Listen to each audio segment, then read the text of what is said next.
কাফনের কাপড় কিনে রেডি থাকো। মুসলমানের উপরে যেই পরিমাণ অত্যাচার চলতেছে সেদিন বেশি দূরে না, এ জমিন হবে ইসলামের জমিন। জালেম সবগুলো ধ্বংস হয়ে যাবে।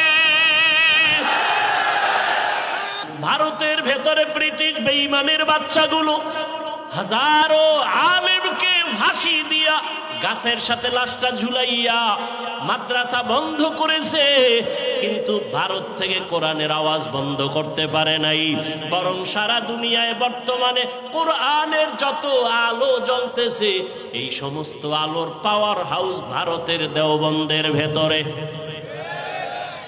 ইদানিং কালে শোনা যায় শুধু আওয়াজ, অত্যাচার, মসজিদ ভাঙ্গে, মুসলমানের উপর আক্রমণ। আমার মন কেন জানি বলে রসুলের হাদিস মতে হিন্দুস্তানের যে একটা বৃহত্তর যুদ্ধ হবে, যেই হিন্দুদের সাথে যে একটা বিশাল বড় মহাযুদ্ধ হবে, গজওয়ায়ে হিন্দ, তার প্রস্তুতি মনে হয় শুরু হয়ে গেছে। কারণ একটা বিল্ডিং তৈরি করার ক্ষেত্রে মানুষ কত টাকা দিয়ে ইটের বাটা বানায়, বাটা বানাইয়া সেখানে ইট বানায়, ইট বানাইয়া একটা ফর্মা বানায়। একটা ইট যদি বাঁকা থাকে ফর্মা ফালায় দেয়, ও কাদার ইটটা দেয় না, কত প্রসেসিং করে মাটিটাকে এরপরে বানাইয়া সুন্দরভাবে সারিবদ্ধ করে ফাঁকা ফাঁকা করে ভেতরে কাঠ দেয়, আগুন জ্বালায়, মাসকে মাস আগুন জ্বালাইয়া সুন্দর পিওর ইটগুলো বানায়। ভালো ভালো ইটগুলো আলাদা, একটু যদি বেশি পড়ে আলাদা, এগুলোর দাম আলাদা। এগুলো কিনে নিয়া এবার এখানে আইসা আস্তে আস্তে ইটগুলো কিনে নিয়ে আসছে, ভাঙা ইট কিনে না। আমি বিল্ডিং করব, আমাকে দামি ফ্রেশ ইটগুলো আমাকে দাও। ট্রাক ভর্তি করে করে করে করে বিশাল ইট নিয়ে আসছে, সব আস্তে আস্তে ইট, আস্তে ইট কিনা এবার 5-7 জন কর্মচারী এদের আতুরা দিছে বাইরে, ইয়া এদের কংক্রিট বানাও, গুড়া বানাও, ইটের খোয়া বানায় দাও, বানাও। একজনে কয় ভাই এত দামি ইটগুলো তুমি ভাঙ্গা কিনলা না, আস্তে আস্তে নিয়ে আসলা, এখন কেন আবার তুমি এদের গুড়া বানাও? কয় হ্যাঁ, আমি 10 তলা বিল্ডিং করতে গেলে আমি গুড়া ইট যত নিচে দিব তত বিল্ডিং মজবুত হবে। মুসলমানের রক্ত জমিনের মধ্যে যত যাবে, মুসলমানের ঈমানের পাওয়ার আর ইসলামের পতাকা তত মজবুত হবে। এরে নবীর উম্মত, ইসলাম তো দূরের কথা, বিবেক পর্যন্ত মেনে নিতে পারে না। বাচ্চা কি অপরাধ, একে কেন হামলা করা হয়, মায়ের সামনে বাচ্চাকে জবাই করা হয়। তুমি ঈদের দিন কত আনন্দ করেছো, ফিলিস্তিনের জমিনে কখন রোজা, কখন সাহারি, কখন ইফতারি আর ঈদ, তাদের কোনো খবরই ছিল না, শুধু কান্না কান্না আর কান্না। অপেক্ষায় থাকো, কাফনের কাপড় কিনে রেডি থাকো। মুসলমানের উপরে যেই পরিমাণ অত্যাচার চলতেছে সেদিন বেশি দূরে না, এ জমিন হবে ইসলামের জমিন। জালেম সবগুলো ধ্বংস হয়ে যাবে। আলহামদুলিল্লাহি রাব্বিল আলামিন আর রহমানির রহিম মালিক ইয়াউমিদ্দিন ইয়্যাকা না'বুদু ওয়া ইয়্যাকা নাস্তাঈন সিরাতাল লাযীনা আন'আমতা আলাইহিম গায়রিল মাগযুবি আলাইহিম ওয়ালাদ-দাল্লিন।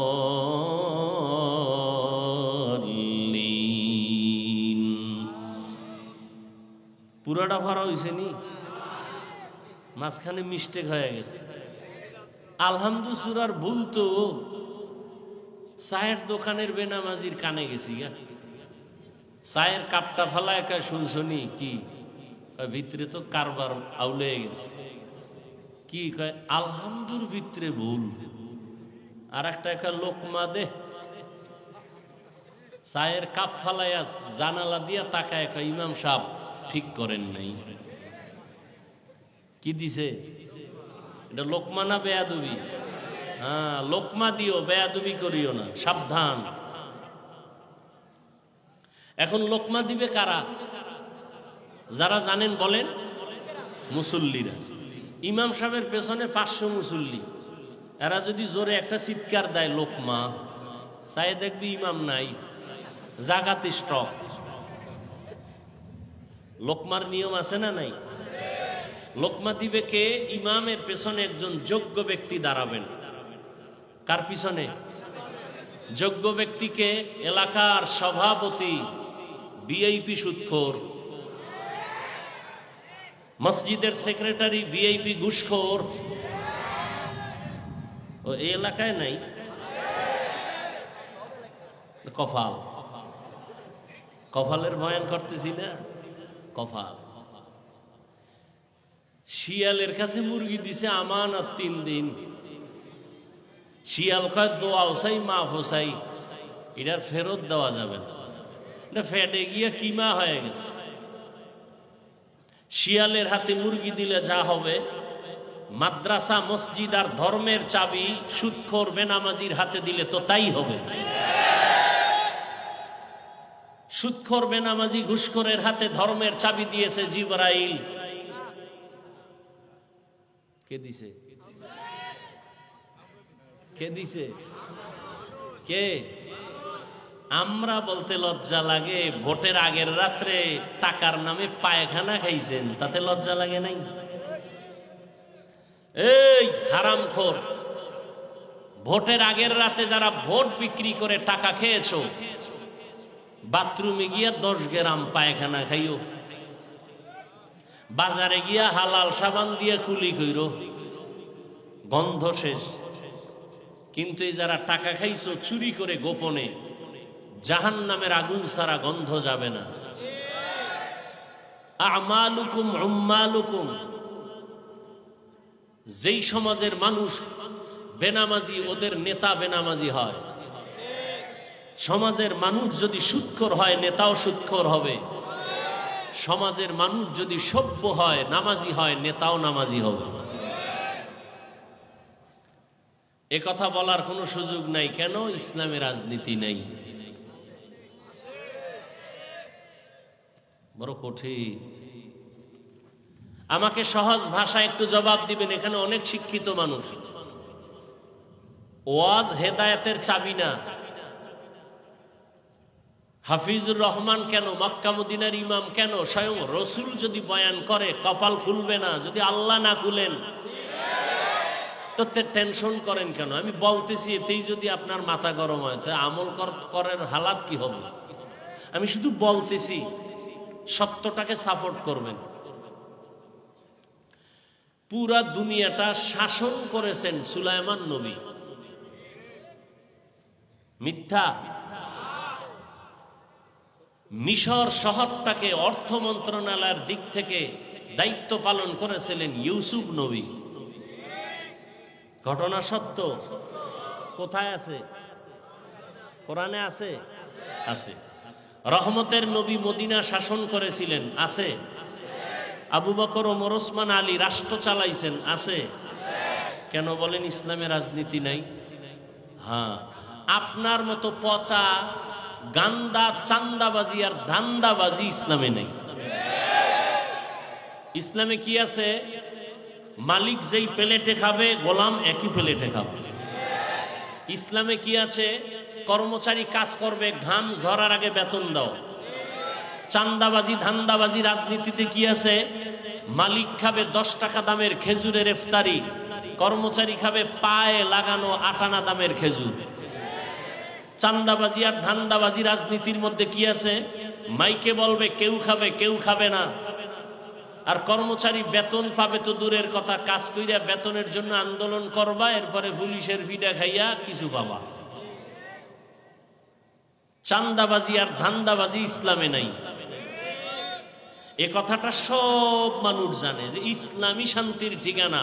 মানে না কেন? চুরি বন্ধ হয়ে যাবে, দুর্নীতি বন্ধ হয়ে যাবে। আল্লাহ হেদায়েত দান করুন। আমি যে কথাগুলো বললাম, মাত্র এখনো বয়ান শুরুই করি নাই। এই কথাগুলো যদি আগামী শুক্রবার কোন খতিব সাহেব মসজিদে বলবে 1 মাস বাড়িতে ঘুরে আইয়েন, কারণ কি? শিয়ালের হাতে মুরগি। কার হাতে মুরগি? আল্লাহ হেদায়াত দান করুন। ভাই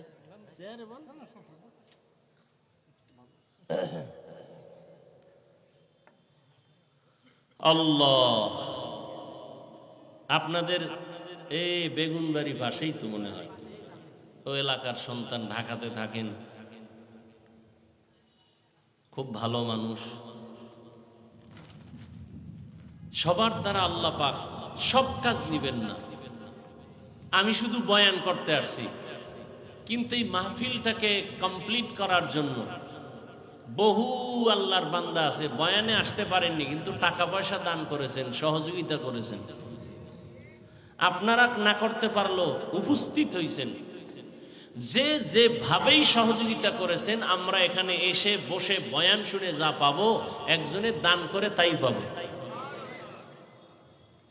প্রশাসন সহযোগিতা করবে, একজন জনপ্রতিনিধি সহযোগিতা করবে, আল্লাহ তাকেও সে বরকত দিয়ে দিবে।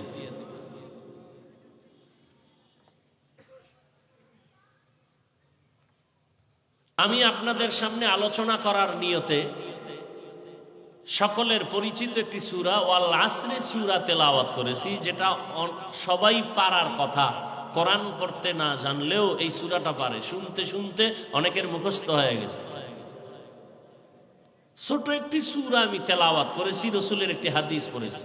আগে তরজমাটা বলে নেই, এরপরে আপনারা যদি সময় দেন, ধৈর্যের সাথে বসেন, কিছু ব্যাখ্যা হবে। সব বক্তব্য সব শেষ, বাকি শুধু হাত উঁচু করে মোনাজাতটা দিব। এটা শুধু আপনাদের বসার উপরে নির্ভর করবে। উঠবেন, আমিও মোনাজাত দিয়ে দিব।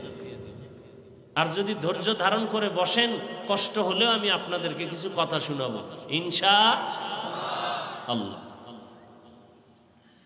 ওয়াল আসরি ইন্নাল ইনসানা লাফি খুসর।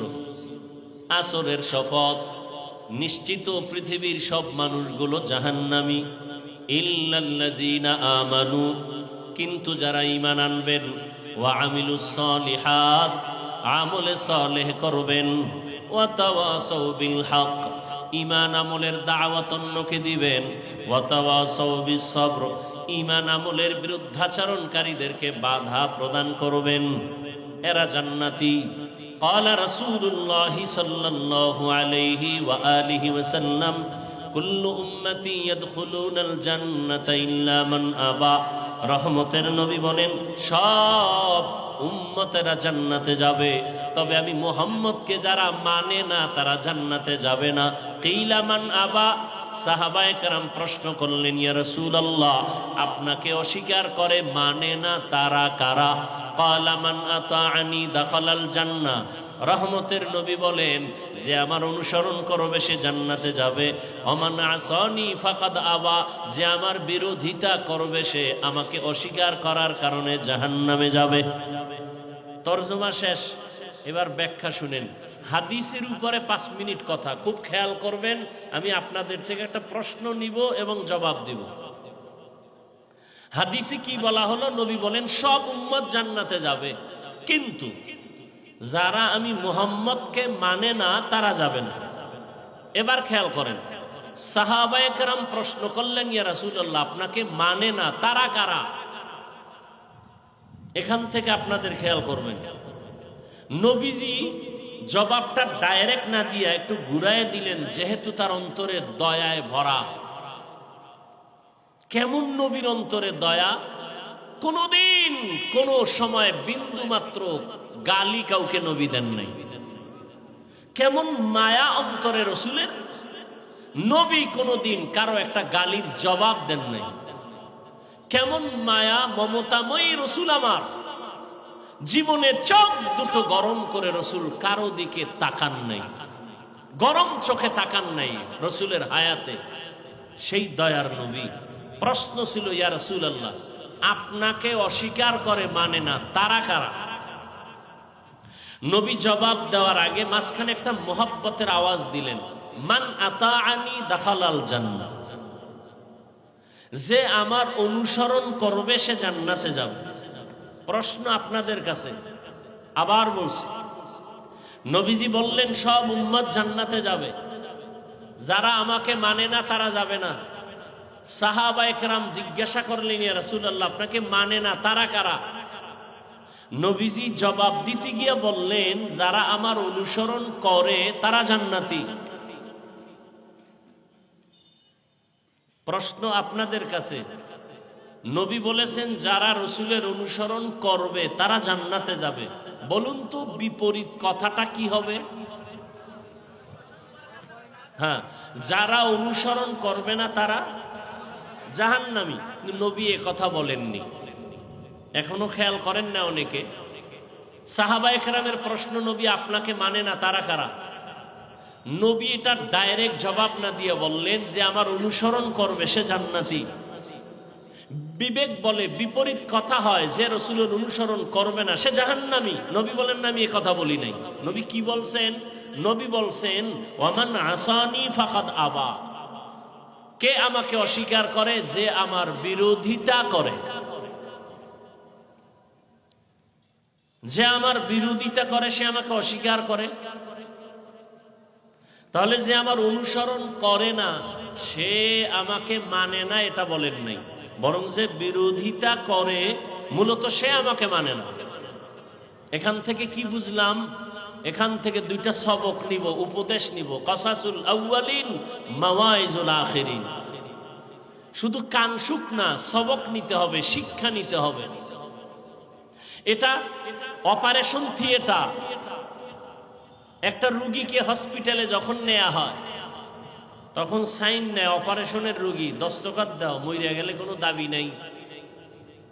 টাকা দিবে, দস্তখত দিবে, সময় দিবে, কান্নাকাটি চলবে। অপারেশন সাকসেস, এরপরও কান্না চলে। সেখানে অস্ত্র আছে, রক্ত যাবে, সেলাই লাগবে, ওটি রুমে ঢুকবে। আর এখানে অপারেশন হবে, ওখানে অপারেশন চলে বডি, দেহের। এখানে অপারেশন চলবে বডিকে পরিচালনা করনেওয়ালা পাওয়ার, মূল হেড, রুহ, রুহের অপারেশন চলবে। তবে এখানে সেলাই লাগবে না, রক্ত যাবে না, অস্ত্র লাগবে না, বাকি সব লাগবে। টাকা লাগছে, সময় দিতে হবে। এবার সাকসেস হলে কান্না শুরু হবে। খুব খেয়াল করবেন। এটা কোন থানা? দৌলতপুর থানায় একজন আসামি পুলিশ ধরে নিয়ে গেল। নিয়া কোর্টে উঠাবার আগেই ওকে মার দিছে। এমন মার দিছে পুলিশে বেত দিয়া, শুধু চিল্লায় কিন্তু চোখে পানি নেই। একটা আসামিকে নিয়ে থানায় পুলিশ বেতের আঘাত করে, কান্না নাই। আর এটা এমন একটা প্যান্ডেল, ইখলাস নিয়ে আল্লাহওয়ালারা যখন বয়ান করেন 200 হাত দূরে বসে মানুষ অঝরে কান্না করেন। এরে মারলো কে? অপারেশন চলতেছে। কি চলতেছে? অপারেশন সাকসেস যখন হবে তখন দেখবেন ওই যুবক দাড়ি নেই কিন্তু চোখে পানি। ওর অপারেশন শুরু হয়ে গেছে, ওর আত্মার অপারেশন চলতেছে। ও ধরা খেয়ে গেছে যে আমি তো জাহান্নামী, আমার উপায় কি? আমাকে মা ভালো জানে না, আমার চরিত্র এত খারাপ, আমাকে বাবা ভালো জানে না। আমার মা বাবাই মনে মনে বলে তুই মর, কারণ তোর চরিত্রের কারণে মানুষের সামনে মুখ দেখাতে পারি না। তোর ব্যবহারে শিক্ষক বেজার, তোর আচরণে আলেম বেজার, তোর আচরণে মা বেজার, তোর ব্যবহারে বাবা বেজার। মনে মনে সবাই চায় তুই মরে যা। যখন এটা অন্তরে ধাক্কা লাগতেছে, হঠাৎ করে খেয়াল করছে না আর অন্যায় করব না। এইবার কান্না শুরু হয়ে গেছে, আত্মার উপরে অপারেশন চলতেছে। নাইলে পুলিশে ফিডায় কাঁদে না, ওয়াজের প্যান্ডেলে কাঁদে কেন? ওরে মারে কে? এটা বুঝার মতো মেধাও নাই। আল্লাহ। তাহলে রসুল বললেন যে আমার অনুসরণ করে না সে আমাকে অস্বীকার করে, এটা বলে না, বলছে যে বিরোধিতা করে। এখান থেকে আমরা বুঝলাম নবীজির অনুসরণ যারা করে না, সুন্নত মানে না, তারা দুই দল। একদল দরদি আর একদল বিরোধী, একদল আগ্রহী আর একদল বিদ্রোহী। উদাহরণত আমি বলি বুঝাবার জন্য। ডান দিক থেকে একটা যুবককে আমি জিজ্ঞাসা করলাম, এই যুবক, নবীজির মোহাব্বতে দাঁড়িয়ে রাখো না কেন, নামাজ পড়ো না কেন? যুবক বলে, হাফিজ ভাই, নবীজির আদর্শ মেনে নামাজ পড়া খুবই জরুরি একটা কাজ, দাঁড়িয়ে রাখাও দরকার, চেষ্টা করি, পারি না, দোয়া করবেন। বলুন তো ছেলেটার কথায় কি বুঝলেন? সে দরদি না বিরোধী, আগ্রহী না বিদ্রোহী? বাম দিক থেকে একটা যুবককে জিজ্ঞাসা করলাম, এই যুবক, রসুলের আদর্শ মতে দাঁড়িয়ে রাখো না কেন, নামাজ পড়ো না কেন? আমার কথাটা শেষ না হতে ফট করে জবাব দিল, না রাখলে অসুবিধা কি, নামাজ না পড়লে অসুবিধা কি? আপনারা জবাব দিন, দরদি না বিরোধী, আগ্রহী না বিদ্রোহী? রসুলের আদর্শ মানার ক্ষেত্রে বিদ্রোহীর আর এক নাম বেঈমান। এই লোকটারও দাড়ি নাই, ওরও দাড়ি নাই, একজন মুমিন আর একটা তাজা বেঈমান। আগ্রহী ব্যক্তি দাড়ি রাখে নাই, ঠিক রাখবে, মুমিন। বিদ্রোহী না রাখলে অসুবিধা কি, রসুলের সুন্নতকে উপহাস করে, বেঈমান। একজনে নামাজ পড়ে না আর একজন নামাজকে পছন্দ করে না। যে নামাজ পড়ে না তাকে গালি দেওয়া যাবে না, সে মুমিন। যে নামাজ পছন্দ করে না তাকে ছাড় দেওয়া যাবে না, সুযোগ পেলেই জুতার বাড়ি, সে বেঈমান। একজনে পর্দা করে না, গালি দেওয়া যাবে না, কারণ আগ্রহী না বিদ্রোহী আগে বুঝতে হবে। একজনে নামাজ পড়ে না, নামাজ না পড়লেই গালি দেওয়া যাবে না, আগে বুঝতে হবে দরদি না বিরোধী। একজনে দাড়ি রাখে না, এই দেখলেই গালি দেওয়া যাবে না, হিংসা করা যাবে না, আগে বুঝতে হবে সে দরদি না বিরোধী। দরদি হলে মুমিন, বিরোধী হলে বেঈমান। একজনে ইসলামের কোরআনের রাজনীতি করে না, তাকে গালি দেওয়া যাবে না, বুঝতে হবে দরদি না বিরোধী। যদি এমন হয় রাজনীতি করে না কিন্তু দরদি, মুমিন। যদি এমন হয় রাজনীতি করে না, পছন্দই করে না, সে বেঈমান। ব্যবধান আছে না নাই?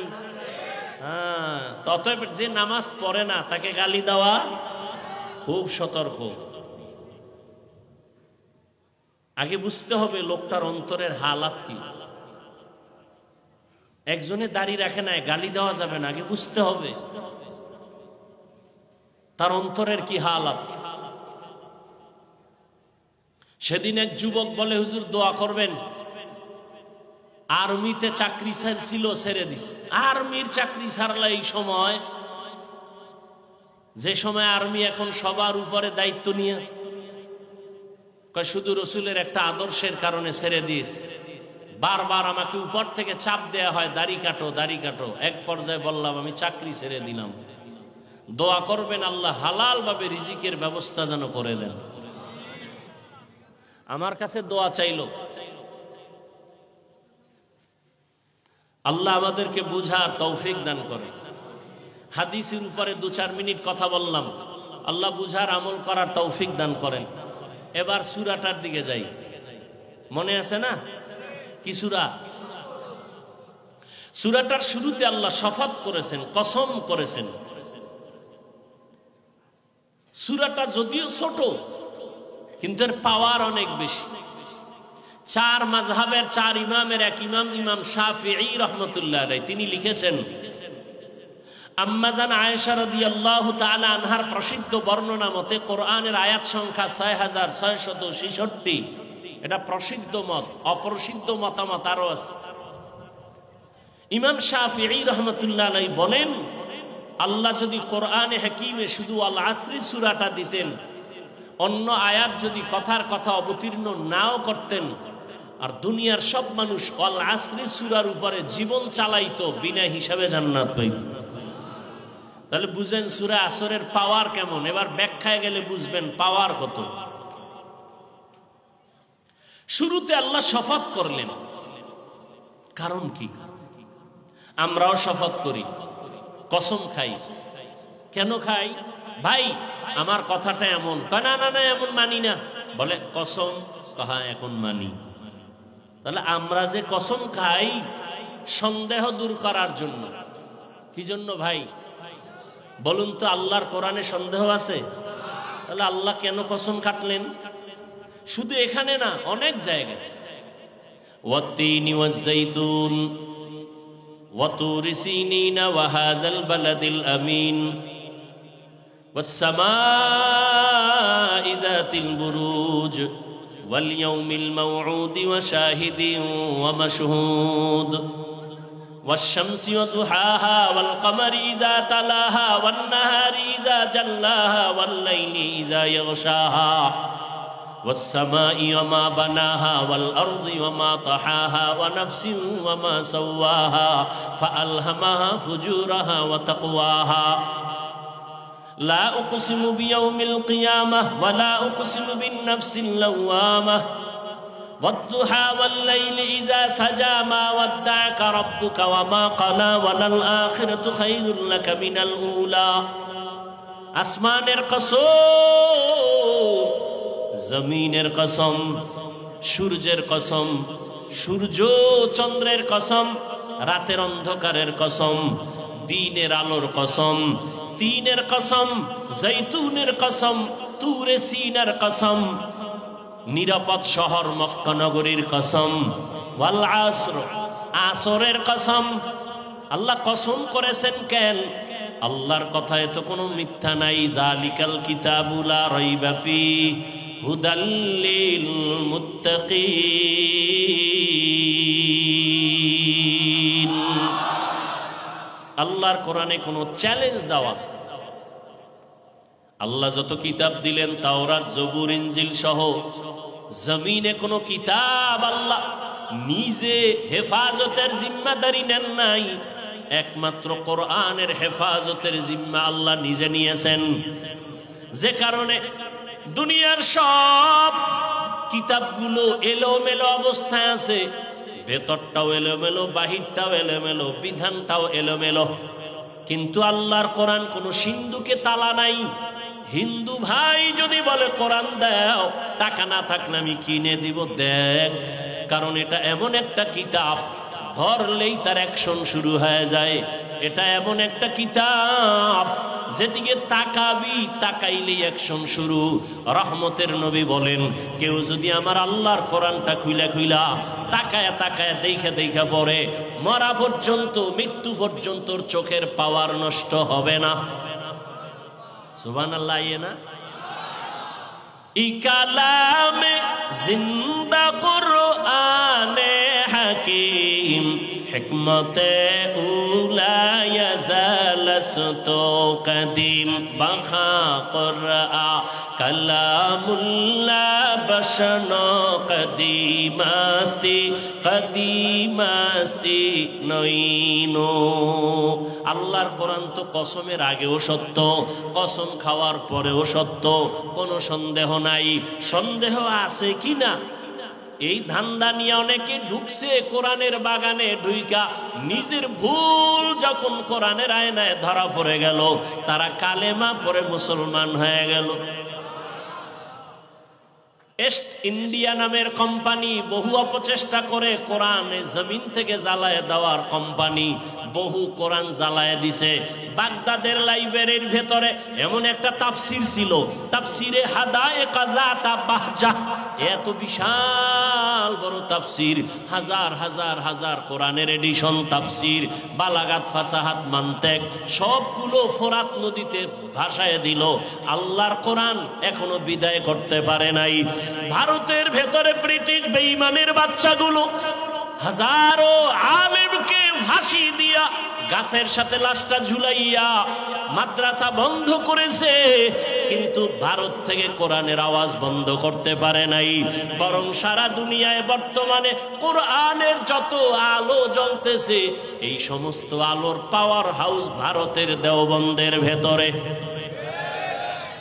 ইদানিং কালে শোনা যায় শুধু আওয়াজ, অত্যাচার, মসজিদ ভাঙ্গে, মুসলমানের উপর আক্রমণ। আমার মন কেন জানি বলে, রসুলের হাদিস মতে হিন্দুস্তানের যে একটা বৃহত্তর যুদ্ধ হবে, যেই হিন্দুদের সাথে যে একটা বিশাল বড় মহাযুদ্ধ হবে, গজওয়ায়ে হিন্দ, তার প্রস্তুতি মনে হয় শুরু হয়ে গেছে। কারণ একটা বিল্ডিং তৈরি করার ক্ষেত্রে মানুষ কত টাকা দিয়ে ইটের বাটা বানায়, বাটা বানাইয়া সেখানে ইট বানায়, ইট বানাইয়া একটা ফর্মা বানায়। একটা ইট যদি বাঁকা থাকে ফর্মা ফালায় দেয়, ও কাদার ইটটা দেয় না, কত প্রসেসিং করে মাটিটাকে এরপরে বানাইয়া সুন্দরভাবে সারিবদ্ধ করে ফাঁকা ফাঁকা করে ভেতরে কাঠ দেয়, আগুন জ্বালায়, মাসকে মাস আগুন জ্বালাইয়া সুন্দর পিওর ইটগুলো বানায়। ভালো ভালো ইটগুলো আলাদা, একটু যদি বেশি পড়ে আলাদা, এগুলোর দাম আলাদা। এগুলো কিনে নিয়া এবার এখানে আইসা আস্তে আস্তে ইটগুলো কিনে নিয়ে আসছে, ভাঙা ইট কিনে না। আমি বিল্ডিং করব, আমাকে দামি ফ্রেশ ইটগুলো আমাকে দাও। ট্রাক ভর্তি করে করে করে করে এই বিশাল ইট নিয়ে আসছে, সব আস্তে আস্তে ইট, আস্তে ইট কিনা এবার 5-7 জন কর্মচারী এদের আতুরা দিছে, বাইরে ইয়া এদের কংক্রিট বানাও, গুড়া বানাও, ইটের খোয়া বানায় দাও, বানাও। একজনে কয় ভাই এত দামি ইটগুলো তুমি ভাঙ্গা কিনলা না, আস্তে আস্তে নিয়ে আসলা, এখন কেন আবার তুমি এদের গুড়া বানাও? কয় হ্যাঁ, আমি 10 তলা বিল্ডিং করতে গেলে আমি গুড়া ইট যত নিচে দিব তত বিল্ডিং মজবুত হবে। মুসলমানের রক্ত জমিনের মধ্যে যত যাবে, মুসলমানের ঈমানের পাওয়ার আর ইসলামের পতাকা তত মজবুত হবে।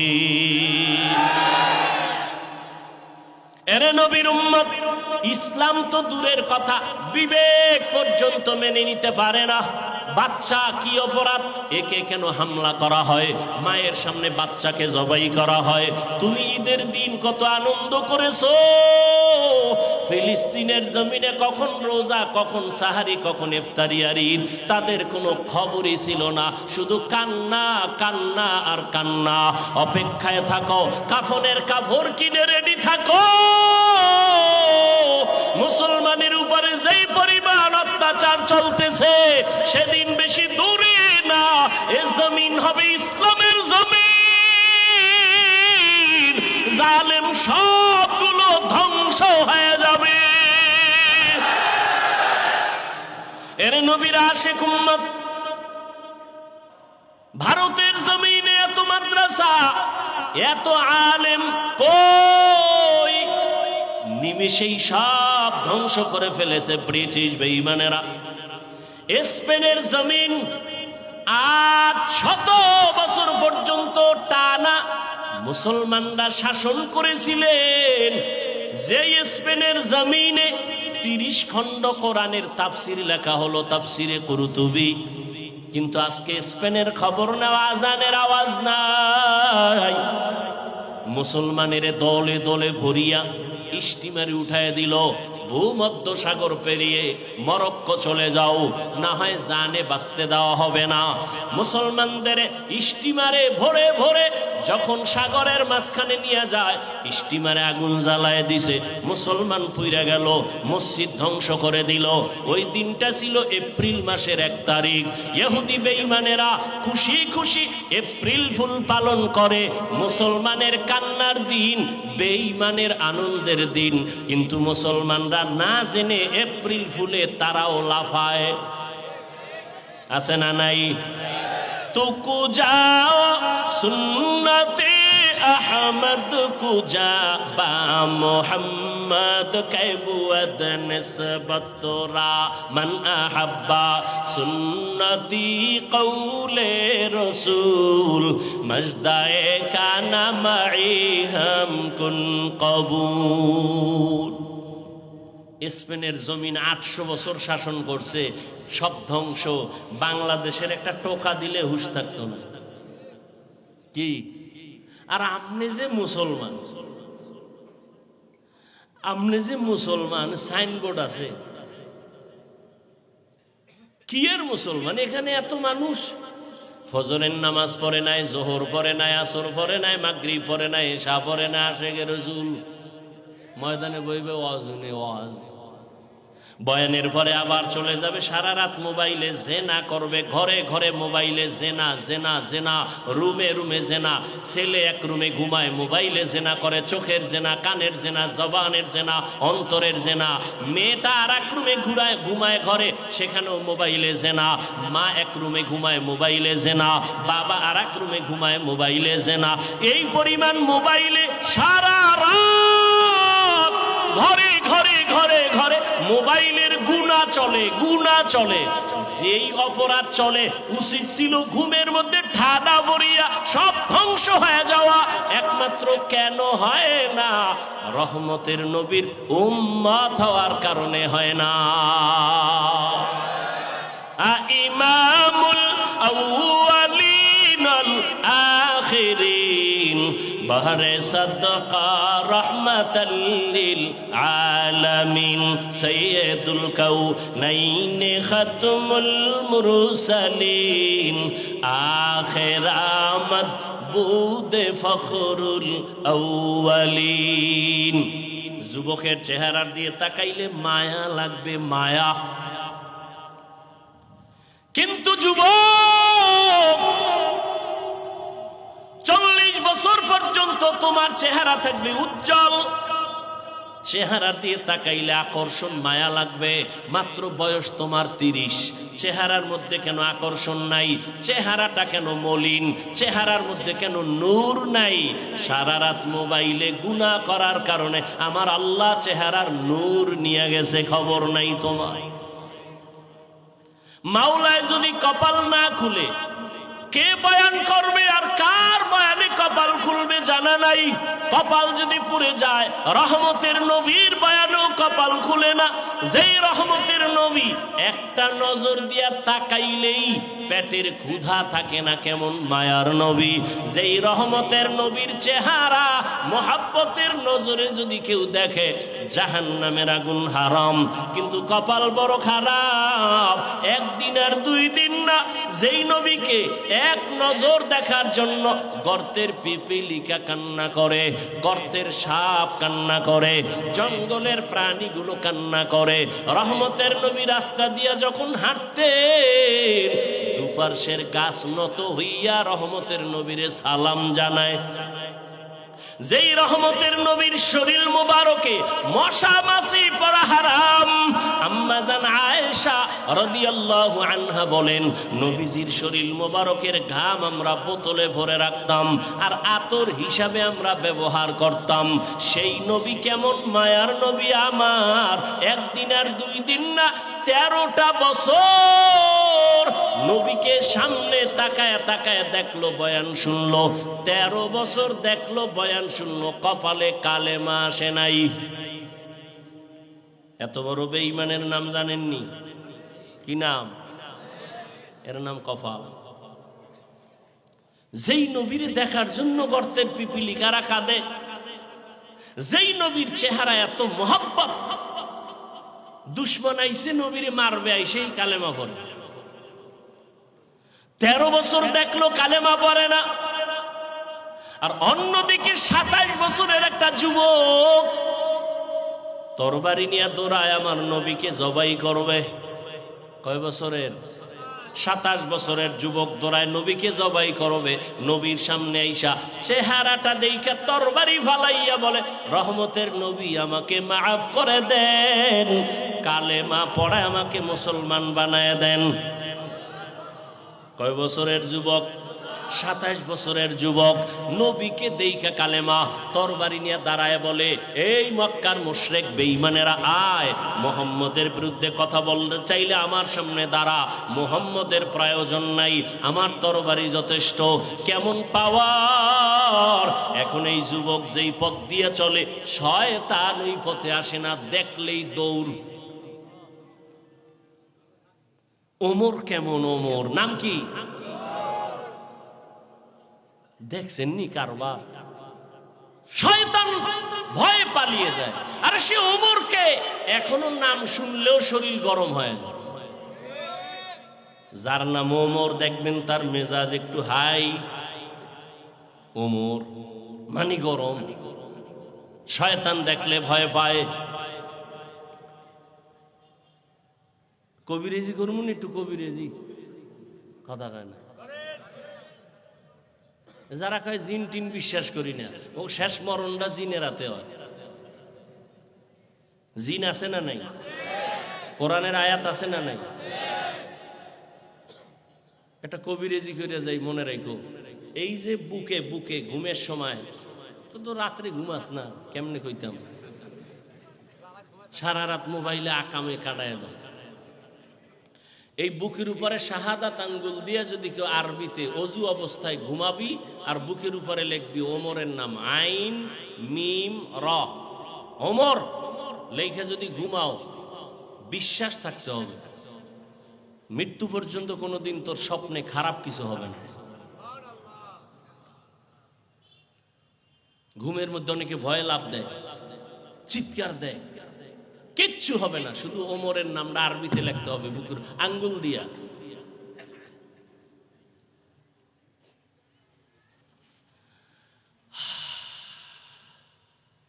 আল্লাহ কেমন পাওয়ার দিছে। পারস্যের সম্রাট, রোম সম্রাট মাথা গরম হয়ে গেল, আরে ওমর নামের বেডাটাকে একটু দেখো তো, সারা দুনিয়াই গরম হয়ে গেছে, এর বডিগার্ড কেমন আছে? গোয়েন্দা বিভাগের লোক কয় কোনো বডিগার্ড নাই। তাই বলে তাহলে এত ভয় পাও কেন? এর মাইরা ফালাও না কেন? একা একা চলে, কয় হ্যাঁ একা, কয়েকে মেরে ফেলো, তরবারি নিয়ে এক চোরায় রেডি, আমি মারুম, যা। ওমরের একা পাইলে মেরে ফেলবে। কোথায় যায় ওমর? একা একা খুঁজতে খুঁজতে খুঁজতে খুঁজতে পেয়ে গেছি একটা পাহাড়ের পাশে বিশাল এক খোলা ময়দান। ওমর ডান হাতের বালিশ বানাইয়া ওমর একা একা ঘুমায়। দুশ্মন খবর পায় তরবারি নিয়ে দৌড়ে, চাঁদ আর হারানো যাবে না। ময়দানের সামনে দাঁড়ায় দেখে ঠিক পুরো ময়দান খালি, পাহাড়ের পাশে পাদদেশে ওমর হাতের বালিশ বানাইয়া ঘুমায়। তরবারিটা বের করে যুবক এবার হাঁটতেছি, এক কদম সামনে দেয় আবার দাঁড়ায়, কি করব? আল্লাহর প্রিয় বান্দা যারা, আল্লাহ এদেরকে একটা বিশেষ পাওয়ার দান করেন। এই পাওয়ার আল্লাহ কোনো বেনামাজিকে দেন না। ওই পাওয়ারের কারণে সমস্ত দুনিয়ার সন্ত্রাসী, চাঁদাবাজি, জালেম যত বিরোধিতা করুক, সামনে আসলে মোমের মতো দুর্বল হয়। আল্লাহর বিশেষ বান্দাদেরকে আল্লাহ পাওয়ার দান করেন।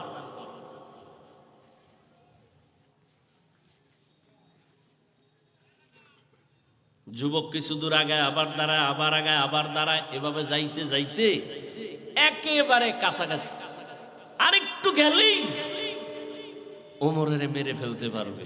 মাওলার কুদরত।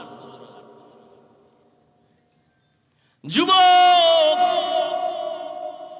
কাছাকাছি যাওয়া মাত্র হঠাৎ করে গভীর নজর দিয়ে দেখে ওমর ডান হাতের বালিশ বানায় ঘুমায়, একা ঘুমায়, কিন্তু ওমর একা না।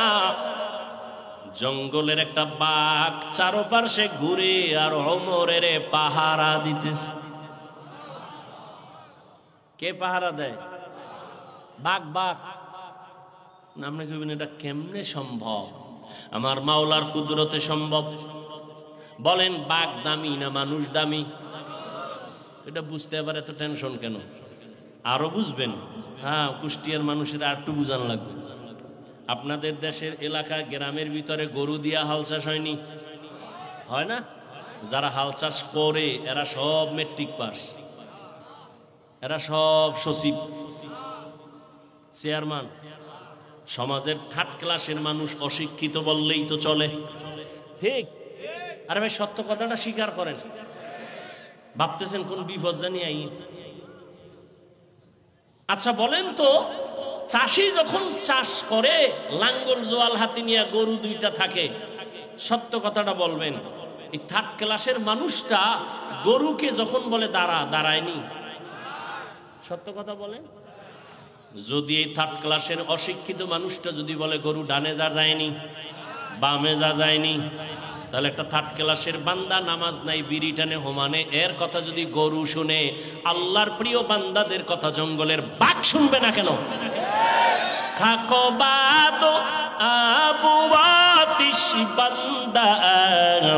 বামা মানো তু মুর্দাবা হক জিন্দা আন। ঘরের মধ্যে মুরগি আসেনি, হাঁস আসেনি আপনার ওই এলাকায়? শত শত হাঁস রাস্তায় রাস্তায় পানির মধ্যে খাইতেছে সারাদিন খোলা। আপনি গিয়া ডাক দিয়ে আইও, আইবে? মালিকে যখন তার ভাষায় একটু হালকা ভাবে আওয়াজ দিছে, আরে দৌড়, ঠিক নি? ম্যাডাম যখন ডাক দিছে মুরগিগুলো সবাই এসে গেছে খোয়ারের ভেতরে, ঠিক নি? একটা মহিলার কথা যদি মুরগি মানতে পারে, কেমনে বুঝাইতাম? ওই যে শুরুতে বলছি কপাল। যদি বুঝে না আসে, কে তোমাকে বুঝাবে রে বাবা? আল্লাহর কাছে মানুষের থেকে দামি কোনো প্রাণী নাই।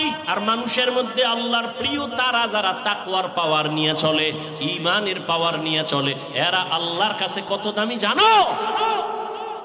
এরা কত দামি? ক্বালা রাসূলুল্লাহ সাল্লাল্লাহু আলাইহি ওয়া আলিহি ওয়াসাল্লাম লাউ আকসামা আলাল্লাহ লা আবাররা। এদের পাওয়ার কত জানেননি? আল্লাহর প্রিয় বান্দা, গাঞ্জাখোর না, আল্লাহর প্রিয় যারা তাকওয়াওয়ালা, এদের পাওয়ার কত? নবীজি হাদিসে বলেন, এরা যখন বলে আল্লাহর কসম এখন বৃষ্টি হবে, আল্লাহ কয় আমি এখন বৃষ্টি দিব।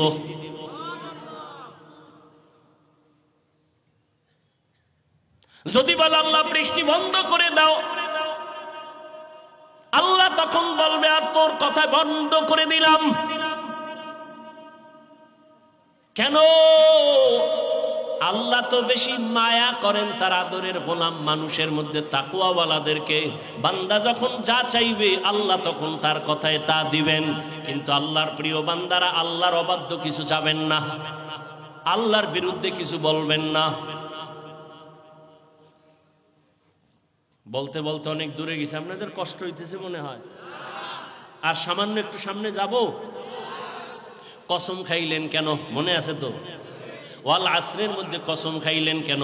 আল্লাহ তো সন্দেহ নাই দূর করবেন কি? সংক্ষেপ জবাব হলো, আল্লাহর সব কথাই দামি, গুরুত্বপূর্ণ। কসমের কথাটা আরেকটু বেশি দামি। মানুষের অন্তরকে আকৃষ্ট করার জন্য, আল্লাহ ওদিকে মনোনিবেশ করার জন্য কসম করেছেন। এক নাম্বার। দুই, যেই জিনিসের উপরে শপথ করেছেন ওই জিনিসটাও বড় অমূল্য সম্পদ, এটা বুঝাবার জন্য। যেমন আসমানের কসম, আসমান বড় দামি। রাতের কসম, রাত বড় দামি। এক একটা যদি বুঝাইতে থাকি সারা রাত পার হয়ে যাবে।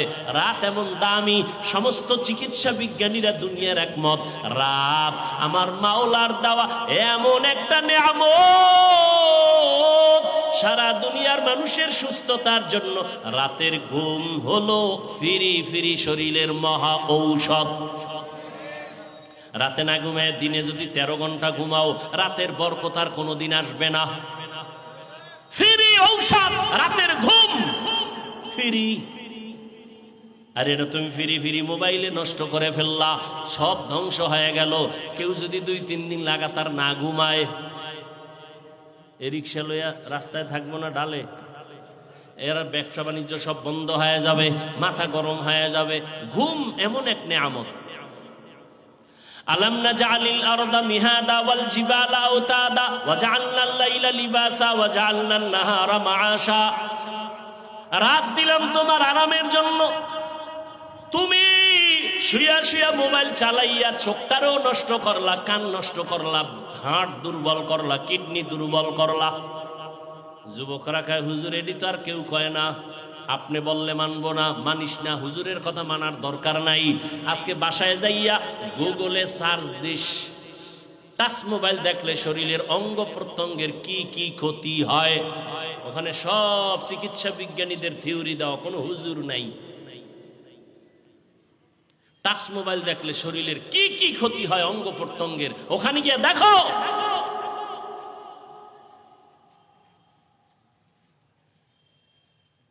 চরিত্র নষ্ট হলে আর ফেরত পাওয়া যাবে না। আল্লাহ তাআলা আসরের শপথ করলেন, আসর বড় দামি এক সম্পদ। বলে কেমন সম্পদ? বলে আসরটাকে যারা কাজে লাগাবে তারা বড় দামি হয়ে যাবে, দুনিয়ার লাইনে হোক বা আখিরাতের লাইনে হোক। আসরটাকে কাজে লাগাইলে জীবনটা ধন্য। এ কথা বুঝাবার জন্য আসর কি জিনিস ওদিকে আমি আলোচনা করব না।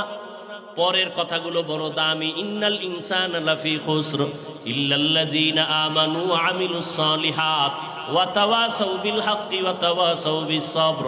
শুধু আসর নিয়ে কথা বললে সামনের আর কোনো কথা হবে না, আর সামনের কথার আলোচনা করলে আসরের কথা হবে না। কোন দিকে যাব?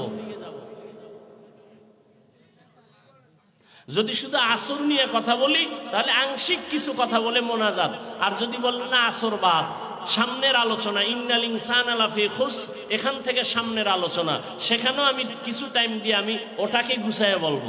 কোন দিকে যাব, সামনে না এটা? সামনে, ঠিক আছে, আসর বাদ। ইন্নাল ইনসানা লাফি খুসর, আল্লাহ শপথ করে বলেন পৃথিবীর সব মানুষ জাহান্নামী, সব মানুষ। আল ইনসানের আলিফ লাম ইস্তেগরাকি, আমেরিকার মানুষ জাহান্নামী, লেবাননের মানুষ জাহান্নামী, লন্ডনের মানুষ জাহান্নামী, পৃথিবীর সব মানুষগুলো জাহান্নামী। কার কথা? নিশ্চয়ই, কোনো সন্দেহ করা যাবে না। কথা কি শেষ? আল্লাহ কয় কিন্তু নামের ব্রেক লাগাইয়া দিছি। কিন্তু সব মানুষ জাহান্নামে যাবে, কিন্তু 4 গুণওয়ালারা জান্নাতে যাবে। কয় গুণ? ভালো করে খেয়াল করবেন। 4 গুণের প্রথম 2 গুণ হলো আল্লাহর হক, শেষের 2টা গুণ হলো বান্দার হক। প্রথম 2 গুণের এক হলো ঈমান, দ্বিতীয় গুণ হলো নেক আমল। এই 2টা গুণের একমাত্র 2 গুণ হলো আল্লাহর হক, ঈমান আল্লাহর, নেক আমলও আল্লাহর জন্য। বাকি যারও 2টা গুণ আছে, এটা বান্দার হক। আল্লাহ কয় আমার হকে ত্রুটি থাকলে আমি মাফ করব, কিন্তু বান্দার হকে যদি ত্রুটি করো আমি ও বান্দা ক্ষমা না করলে আমি করব না। ওলাসের সূরার পাওয়ারটা কেমন বুঝালন? কে জান্নাত পাইবেন কে পাইবেন না স্পষ্ট শুনে যান। সব মানুষ জাহান্নামে যাবে, 4 গুণওয়ালারা জান্নাতে যাবে। এর প্রথম 2 গুণ আল্লাহর হক, আল্লাহর হক ঈমান আর আমল। ত্রুটি থাকলে আল্লাহ মাফ করে দিবেন। বাকি 2 হক বান্দার। কি সেটা? ঈমান ও আমলের দাওয়াত অন্যকে দাও, ঈমান আমলের বিরোধিতা যারা করে বাধা দাও। এটার আমরা সহজে বলি সৎ কাজের আদেশ, অসৎ কাজের নিষেধ। তাহলে এই তাবলীগওয়ালা, ও পীর সাহেবের মুরিদ, ও মক্কার ভিআইপি প্যাকেজের হাজি, ঈমান আনছেন, আমলও করেন, মাইয়ে বলার খবর কি? মাঝে মাঝে বলি বহু পাগড়িওয়ালা বুজুর্গ, বহু তাবলীগওয়ালা পীরের মুরিদ হাজি সাহেব জীবনবার নেক আমল করিয়াও শুধু সন্তানের অপরাধের কারণে কিয়ামতের ময়দানে জাহান্নামে যাবে। কারণ ঈমান আছে, আমল আছে, জান্নাত পাওয়া যাবে না। আরো 2টা গুণ আছে। ঈমান আমলের দাওয়াত অন্যকে দাও, যারা বিরোধিতা করে বাধা দাও। এবার প্রশ্ন হলো অন্য কারা? এবার অন্য বুঝেন। আল্লাহ বলেন অন্য কারা? ইয়া আইয়ুহাল্লাযীনা আমানু কু আনফুসাকুম ওয়া আহলিকুম নারা ওয়াকুদুহান নাসু ওয়াল হিজারা আলাইহা মালাইকাতুন গিলাযুন শিদাদুন লা ইয়াসুনাল্লাহা মা আমারাহুম ওয়া ইয়াফআলুনা মা ইউমারুন।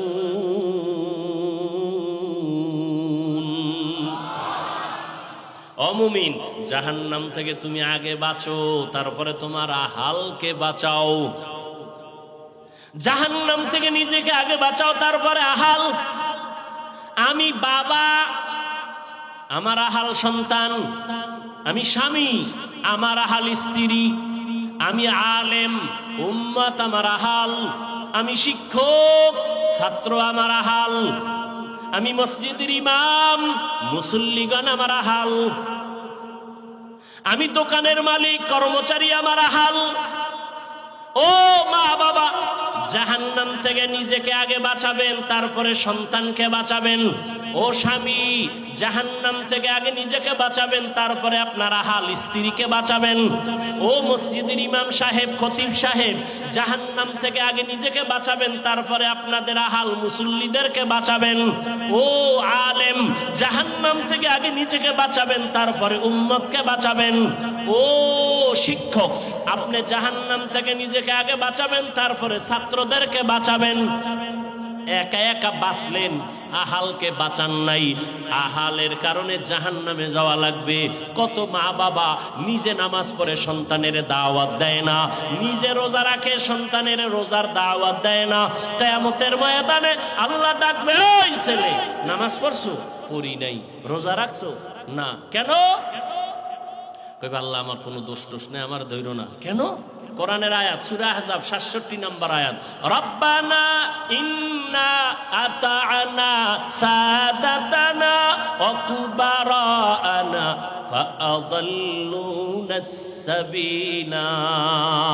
ও আল্লাহ, আমি বেনামাজি হই নাই, আমার মা বাবা বেনামাজি বানাইছে। আমি রোজা রাখতে চাবো কি, আমার মা বাবায় রোজার দাওয়াত দেয় নাই। বয়ানে চল, জুমায় চল, নামাজে চল, কোনোদিন বলে নাই। বাবায় সকালে দোকানে গেছে, 8টার সময় টেলিফোন করছে আমার আম্মুর কাছে। আম্মুরে মোবাইল ফিরা কয়, এই আমার বাবায় ঘুমে উঠাইছনি কেন? নাস্তা দিছনি? 8:30 বাজে গেছে। কিন্তু আমার আব্বাজান কোনোদিন ফোন কইরা বলে নাই আমার ছেলেটার উঠাইয়া ফজরের নামাজ পড়াইছনি। ও আল্লাহ, আমার কোনো দোষ নাই। কোরআনের আয়াত। এবার আল্লাহ কইব, আমার কি বুদ্ধি কমনি? তোরে আমি একটা বিবেক দিছিলাম না, ভালো মন্দ যাচাই করার কাহা দিছিলা। কত সন্তানের খবর জানুনি, মা বাবায় চাইছে নামাজ পড়বে না, ও জোর কইরা নামাজ পড়ছে। ও চাইছে বাবায় চায় আলেম হবে না, ও মা বাবারে চাইরা গিয়া মাওলানা হয়ে গেছে। পরে মা বাবার কাছে মাপ চাই আবার মা বাবারে লাইনে নিয়ে আসছে। ও তো নিজেরটা বুঝা নিজের পথে চললো। তুই কেন মা বাবার কথায় চুপ থাইকা নিজে কেন হালাল ভাবে সঠিক পথে চললি না? ও আল্লাহ, আমার ভুল হয়ে গেছে। ভুল না, এটা তো ইনসাফের আদালত, এখানে তো বিচার হবে ইনসাফের সাথে। ও আল্লাহ, কি বিচার করবা? তোর বিবেকের সাথে বেঈমানি করলি কেন? বিবেকের বিচার হবে। ইন্নাস সামআ ওয়াল বাসারা ওয়াল ফুআদ কুল্লু উলাইকা কানা আনহু মাসউলা।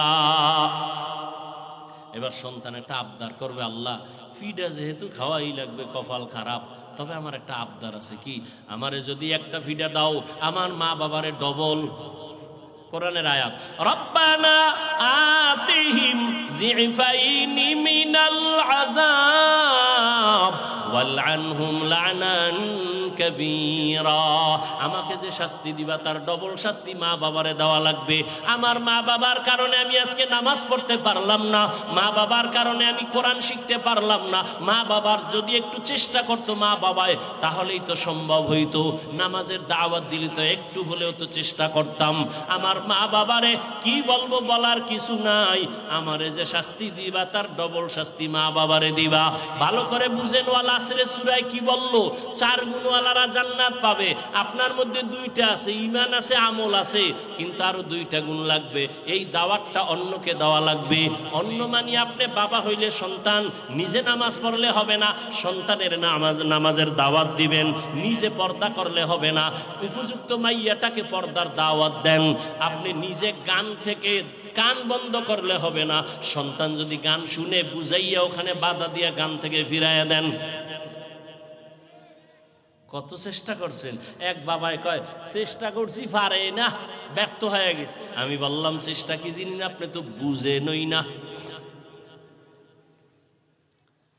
এরে আল্লাহর বান্দা,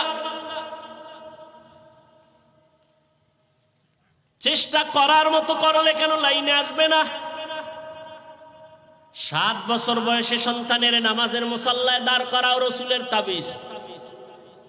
প্রত্যেকটা মা বাবা যদি মানত, সন্তান লাইনে চলে আসতো। আরে গোড়ায় গন্ডগোল, গরম গরম গরম গরম, একটু আগে গরমে রস করছিনি। কে কে কথা কয় না? এই গরমের কাছে গেছে এক বাবায় বিচার নিয়া, ছেলে আমার কথা শুনে না। ওমর কয়, বিচার একচেটিয়া হবে না, বাদী বিবাদী সমানে দাঁড় করাও, ছেলেরে নিয়ে আসো। ছেলেরে আদালতে হাজির। ওমরের আদালত থরথর করে কাঁপতেছে, বেইনসাফি হলেই তরবারি রেডি। এই তুই বলে বাবার কথা শুনো না? ছেলে কয়, খলিফাতুল মুসলিমিন, আমার কথা বলার কোনো আদালতে অনুমতি আসেনি। ওমর কয়, আছে, বল। কয় জানতে চাই বাবার পক্ষ থেকে সন্তানের উপরে কোনো হক আসেনি? আছে তো, জানতে পারবো নি? কয় পারবি তো। এক নাম্বার, ভালো একটা মা ঘরে আনবে বাবার দায়িত্ব। কি মা? ছেলে কয় আমার আব্বা এতে হক আদায় করে নাই, আমার আব্বা ভালো মা ঘরে আনে নাই, ডানা কাটা ভরি লইছে, ডানা কাটা ভরি। শহরে বাজারে দেখো নারীদের ঢল, পর্দাবিহীন তারা করে ঝলমল, অন্যকে তার দিকে আশেক বানায়, অন্যকে তার দিকে আশেক বানায়, দেশটায় আজি ধ্বংস নারীর বেপরদায়, সবার মুখে কি আওয়াজ হায় হায় হায়। বেপরদায় যারা চলে, চরিত্রহীন লম্পট, ওরাই সোনার বাংলায় দাঁড়ায় বলে ইসলাম নারীর অধিকার দেয় নাই, ওরা চরিত্রহীন লম্পট। আল্লাহর কসম, ইসলাম সারা নারীর সম্মান আর মর্যাদা কোন ধর্মের মধ্যে দিতে পারে নাই। হিন্দু ধর্ম তালাশ করো, নারীদের উপরে জুলুম। বৌদ্ধদের কিতাব দেখো, নারীদের উপরে জুলুম। খ্রিস্টানদের ধর্মের কিতাব দেখো, নারীদের উপরে জুলুম। ইহুদিদের কিতাব পড়ে দেখো, নারীদের উপরে জুলুম। একমাত্র নারীদের সম্মান বজায় রাখছে ইসলাম।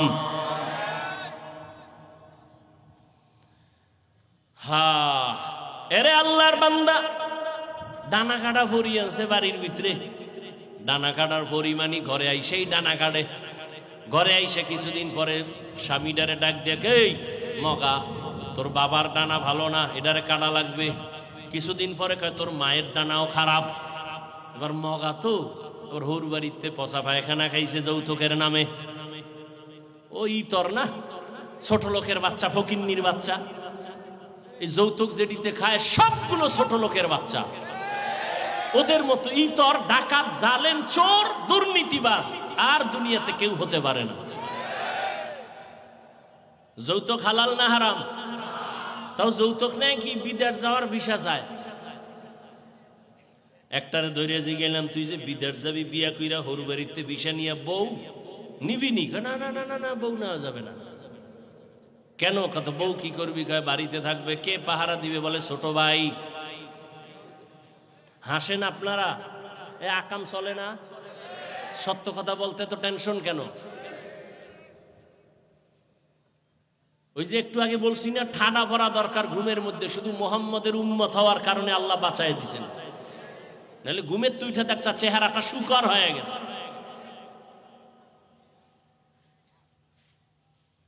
নারীর অধিকার চায়, সম্মান চায়, যৌতুক খাইয়া।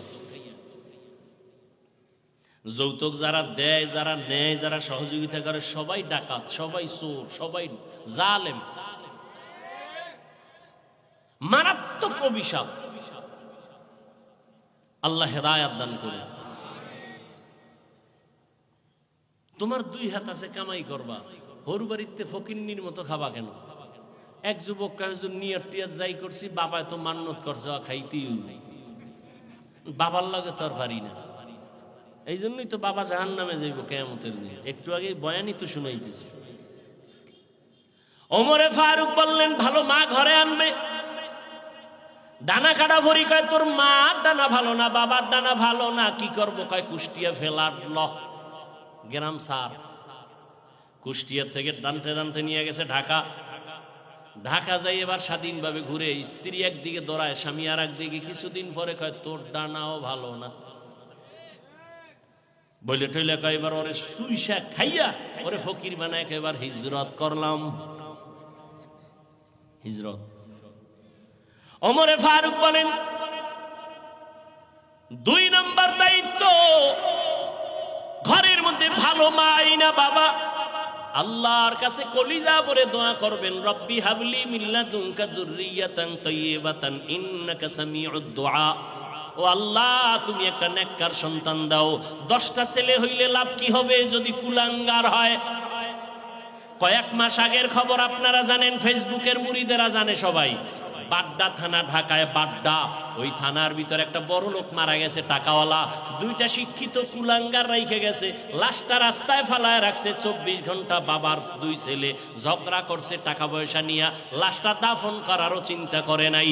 এমন সন্তানের বাবা হইলে লাভ হবে কি? এমন কুলাঙ্গার জন্ম দিয়া লাভ হবে কি? ভালো সন্তানের জন্য দোয়া করো।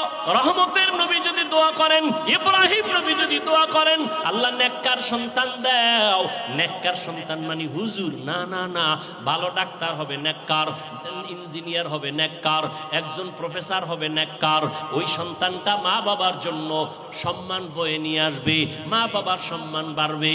ওই চরিত্র সুন্দর, ব্যবহার সুন্দর, এমন একটা ছেলে ডাক্তারও যদি হয়, পুরা বাংলাদেশের সুনাম অর্জন করবে। মা বাবার কলিজা ঠান্ডা করে নেওয়ালা সন্তান হবে। মা বাবা, বাবার জন্য দোয়া কর, আল্লাহ নেককার সন্তান দাও। এবার আল্লাহ যদি সন্তান দেয়, টেলিভিশনের সামনে বয়া থাকবো না, মা দোয়া করতে থাকবে। ভালো করে বুঝুরে মা, ও যুবক বৃদ্ধ বাবাজি, পর্দার আড়ালের মা বোনেরা। এবার ওমর বলে, এরপরের দায়িত্ব, সন্তান যখন দুনিয়াতে আসবেন, বাবার দায়িত্ব ডান কানে আরবি আজানের আওয়াজ দিবেন, বাম কানে আরবি ইকামতের আওয়াজ দিবেন। এই বুদ্ধিমানেরা, হসপিটালে যত বাচ্চা সিজার হয়, ওখানে আজান ইকামতের মুয়াজ্জিন আছে? সত্য কথা বলেন। অনেক বাবা জানেই না যে আজান দেওয়া লাগে, ইকামত দেওয়া লাগে, বুঝলে গেছে। আফসোস।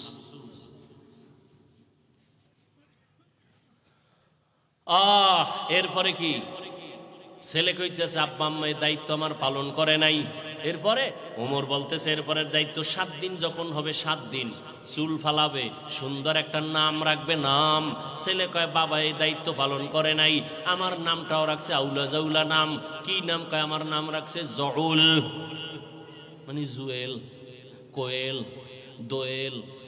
সন্তানের নাম হাসি, খুশি, সবুজ, গম্বুজ, বিরাস, ফায়ার, নদী, সাগর, তুফান। হ্যাঁ, ছেলের নাম রাখছে সাগর। ছেলে হইছে অসুস্থ, হুজুরের আনছে দোয়া করতে পারি। হুজুর ছেলে অসুস্থ, দোয়া করেন। হুজুর কয়, খাইয়া লইয়া বইলাম, একটু দোয়া না করলে হয় না। নাম কি? কয় সাগর। হুজুর দোয়া থুইয়া দৌড়। এই সাগরে আমার বাড়ি ভাঙছে 3 বার। এই দোয়া আমি পারুম না, প্রয়োজনে তুমি আমার খাওন লয়ে যাও। সন্তানের নাম বিপদ। হায় হায়। অথচ সহিহ হাদিস, সন্তানের একটা নাম যদি আল্লাহর মোহাব্বতে হয়, দ্বীনি লাইনে, এই নামের বরকতে জান্নাত পেয়ে যাবে।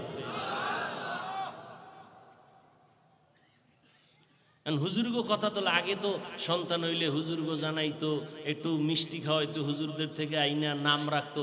এখন তো সব ফেসবুকের মুরিদ, তো গুগলে ঢোকে, গুগলে হ্যাঁ গিয়ে নাম দেয় ফেরাউন, সাদ্দাত নাম রাখছে নিজের ছেলের নাম সাদ্দাত। কোরআন শরীফ এই সেটা তো বরকত। এখন আর হুজুরের কাছে যায় না, এই জন্য বরকত কমে গেছে। আল্লাহ, ছেলে বলে আমার নাম রাখবে বাবা, এটা সুন্দর নাম রাখে নাই। ওমর বলে, এরপরের দায়িত্ব বাবার উপরে, সন্তানের হক আদায় করবে, সুন্দর আদবওয়ালা বানাবে, আদবওয়ালা। আল্লাহর জাতের কসম, এ জমিনে একমাত্র আদবওয়ালা আদর্শ শিক্ষা হলো রহমাতুল লিল আলামিনের আদর্শের ভেতরে। আর কোথাও কোনো সুন্দর আদর্শ নাই। মাদ্রাসা আমরা আরবি পড়াই, উর্দু পড়াই, ফার্সি পড়াই, ইংরেজি পড়াই, অঙ্ক পড়াই, ভূগোল পড়াই, ইতিহাস পড়াই। আমগো মাদ্রাসায় এই ছেলেটা স্কুলে যায়, কেজিতে যায়, আপডেট, ইন্টারন্যাশনাল ম্যান হবে, ইন্টারন্যাশনাল ভাষা শিখবে। হেন গিয়ে পরে সরতে অজগর, আপডেট। সরায়াতে আপা, ছেলে এক আম্মু, অজগর কি? এটাটা সাপ, এটার মেজাজ গরম পাইলে আউলে ফেলায়, সব ভাঙ্গে চুরে। ছেলে এটার অনেকদিন মোরাকাবা কইরা মেজাজ গরম বানাইছে, বানাইয়া খালি গ্লাস ভাঙে, পিরিচ ভাঙে, প্লেট ভাঙে। মা কয় কি ও কয় অজগর, ঠিক নি? শরায়াতে শিখায় কি আপা।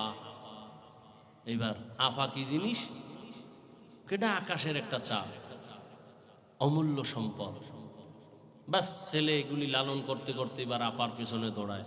ঠিক এই অক্ষরগুলো মাদ্রাসায় যখন আসে এখান থেকে ডিভাইড হয়ে যায়, এখানে এসে পড়ে সরোয়া ওযু শরায়াতে আল্লাহ।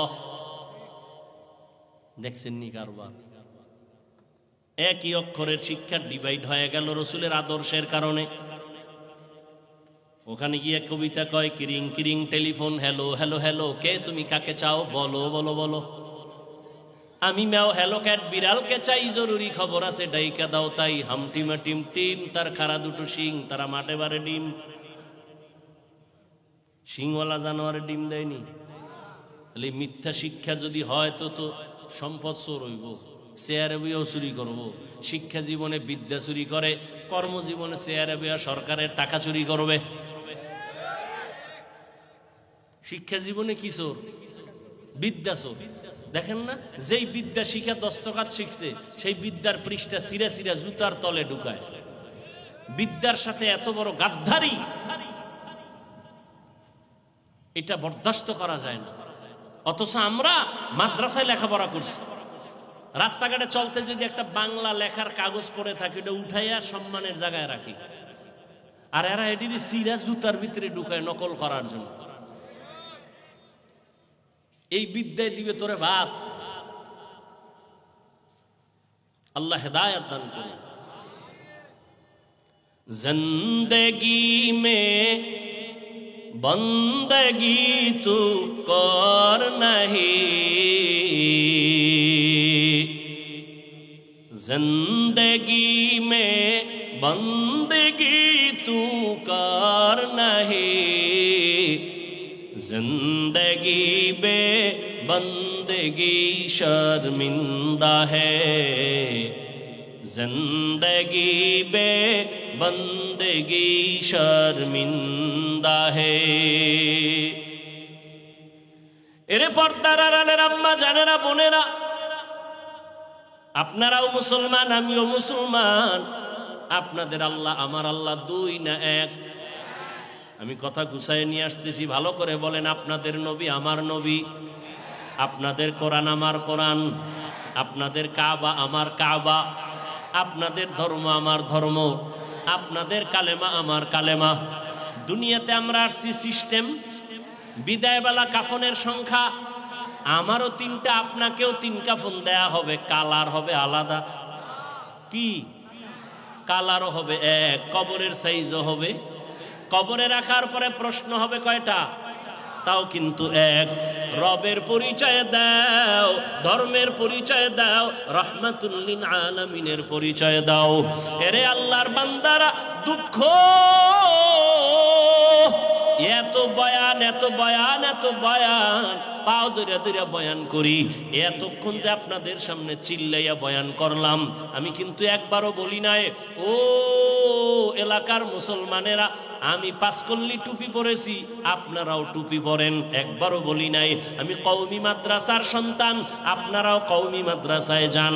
একবারও বলি নাই আমি তাবলিগের সন্তান, আপনারাও তাবলিগে যান। আমি পীরের মুরিদ, আপনারাও পীর সাহেবদের কাছে যান। একবারও বলি নাই আপনারাও মুসলমান, আমিও মুসলমান। আপনার আমার আল্লাহ এক, নবী এক, কোরআন এক, কাবা এক, ধর্ম এক, কালেমা এক, কাফন এক, কালার এক, কবর এক, প্রশ্ন এক। অথচ আপনাকে কেন আমাকে পাও ধরে ধরে বয়ান করে বুঝান লাগবে নামাজ পড়ো? আপনাকে কেন বুঝাইতে হবে আপনি পর্দা করেন? আপনি তো একই আল্লাহকে মানেন। অথচ কপাল কেন এত খারাপ জানি না, আমি টুপি খুলতে চাই না। আর আপনি কেমন মুসলমান যে টুপি দিতে চান না, লজ্জা পান। আমি দাড়ি কাটলে লজ্জা পাই, আর আপনি কেমন মুসলমান যে দাড়ি রাখতে গেলে লজ্জা পান। আমি মসজিদে না ঢুকলে লজ্জা পাই, আপনি কেমন মুসলমান মসজিদে ঢুকতে গেলে লজ্জা পান। আমি পর্দা না করলে লজ্জা পাই, আপনি কেমন মুসলমান যে পর্দা করতে গেলে লজ্জা পান। আসলে কি আমরা কি ভুলের মধ্যে আছি নাকি? ও যুবক বাবারা, পায়ে হাত রেখে বলি বেয়াদব বেয়াদবি ক্ষমা চাই। যদি বলো হাফিজ ভাই তোমরা ভুলে আসো, কোরআন থেকে একটা দলিল দে, এখন দাড়িটা কেটে ফেলবো, নামাজ রোজা বন্ধ, সব কোরআন শরীফ জ্বালায় দিব, কারণ আমাদের সব কথার দলিল কোরআন। আল্লাহ আছে দলিল কোরআন, কিয়ামত হবে দলিল কোরআন, জান্নাত আছে জাহান্নাম আছে দলিল কোরআন। কোরআনে যদি ভুল আইসা যায় সব কথাই ভুল, কিন্তু পারবানি কোরআনের ভুল বের করতে? পারবা? যদি বলো পারবো না, তাহলে এবার তোমাকে আমি উল্টা বলতেছি, বাবা পাও দুইটা যদি আগাইয়া দাও, আমার অন্তর তোমার অন্তরের প্রশ্ন করো। যদি তোমার অন্তর বলে হাফিজ ভাই কোরআন সত্য, তাহলে বলো কোরআনের মধ্যে যত বয়ান আছে তাও কিন্তু সত্য। যুবক বাবার একটু আল্লাহকে সাক্ষী রেখে জবাব দাও, বলো তোমরা নতুন করে বলো কোরআন সত্য নি? বলো কত পার্সেন্ট সত্য? বলো কোরআনের ভিতরে জান্নাতের বয়ান আসেনি? কোরআনের ভিতরে জাহান্নামের বয়ান আসেনি? কে জান্নাতে যাবে কে জাহান্নামে যাবে তাও আমার আল্লাহ বয়ান করেছেন। ইন্নাল আবরারা লাফি নাঈম ওয়া ইন্নাল ফুজ্জারা লাফি জাহিম। নেক আমলওয়ালারা জান্নাতের পথিক, যারা গুনাহগার তারা জাহান্নামের পথিক। জান্নাতটা কেমন তাও আল্লাহ বয়ান করেছেন। জান্নাতিন তাজরি মিন তাহতিহাল আনহার খালিদিনা ফিহা আবাদা। এমন জান্নাত আল্লাহ দান করবেন নেক আমলওয়ালাদেরকে, যেই জান্নাতের ইট হবে একটা স্বর্ণ একটা রূপা, একটা সুন্দর জান্নাত। এমন জান্নাত চোখেও দেখে নাই, অন্তর কোনোদিন কল্পনাও করে নাই। যেই জান্নাতের মধ্যে কোনো মানুষ বুড়া হবে না, কোনো কালো মানুষ থাকবে না, জান্নাতে কোনো বাথরুম নাই, কোনো কালো মানুষ নাই, জীবনে কোনো পুরুষের গালে দাড়ি আসবে না। এমন জান্নাত নেক আমলওয়ালাদের জন্য আল্লাহ দিছেন। যেই জান্নাতের নিচে ঝর্ণা থাকবে, মধুর ঝর্ণা, দুধের নহর, এমন সুন্দর জান্নাত। মা তাশতাহি আনফুসুকুম, ওই জান্নাতে যাইয়া বান্দা যা অন্তরে কল্পনা করবে হাজির হয়ে যাবে, মুখে বলা লাগবে না। কিন্তু যারা গুনাহ নিয়া কবরের দিকে যাবে, এদের জাহান্নামটা কেমন আমার কোনো পিসাবও বলে নাই, আমার কোনো নেতাও বলে নাই। জাহান্নাম কেমন? জাহান্নাম গুনাহগারের জন্য। আল্লাহ নিজে কোরআনে বলেছেন, ওয়াইলুল লিকুল্লি হুমাযাতিল লুমাযা আল্লাযী জামাআ মালান ওয়া আদ্দাদা ইয়াহসাবু আন্না মালাহু আখলাদা কাল্লা লা ইউনবাযান্না ফিল হুতামা ওয়া মা আদরাকা মাল হুতামা নারুল্লাহিল মুকাদা আল্লাতী তাত্তালিউ আলাল আফইদা।